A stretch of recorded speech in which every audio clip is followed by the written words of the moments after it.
ABC 15's Courtney Carlmark is live inside the ER at Banner Baywood in Mesa. Courtney, a lot of ERs so crowded today and yesterday that wait times have been doubled, even tripled, we're hearing?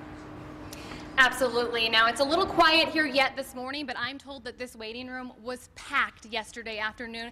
At one point, they had 75 people all in here. Now, here is an exam room. This is the first place that people are going to go when they come in with their flu-like symptoms to get assessed and find out what kind of care they need to get. And joining us is Ashley Bergeron. You are a registered nurse here in the ER. So kind of paint a picture for me. What has it been like here the last couple weeks? It's been crazy. We've actually been full with and had people with flu-like symptoms and the upper respiratory virus, pneumonia-like symptoms, and we're definitely packed to capacity here at Baywood, and that's the way it's going to be for the next couple months here for us. And you were telling me that probably in the last week you've seen double the amount of patients, and a lot of them, you say, are elderly patients here in the Mesa area, and they're most at risk when they have the flu. So what's kind of the protocol when people come in here?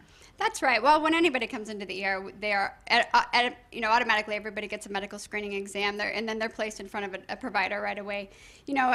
What we worry about is those people that are immunocompromised, those who have COPD, emphysema, and worried that it's going to turn into pneumonia or something like that. Your elderly population, the ones that we see here in the East Valley, are most at risk, along with your pediatric population as well. So they might get in a little quicker than someone like me who's relatively healthy. Let's also talk a little bit about what you should do if you have those flu-like symptoms. Maybe not go to the ER right away.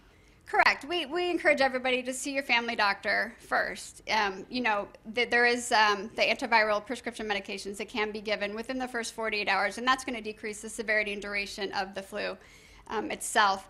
If you are having an extensive amount of, nausea, vomiting, diarrhea, and you're worried about dehydration, then yes, definitely come into the emergency room where we can give you those antibiotics and your fluids for rehydration. That's definitely important. Any other symptoms, just in case you do need to know, you need to get in here quick? The headache, the fever, the sore throat, the cough, the weakness, just if the elderly, the children especially as well, definitely then come into the emergency room. All right, and thank you. Somebody told me that you didn't have your flu shot, so we'll get you that before you go.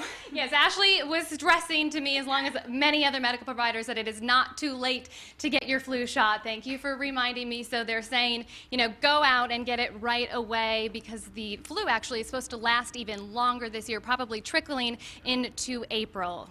Connie? Yeah, it takes a couple of weeks to kick in, but this thing is far from over. Thanks, Courtney.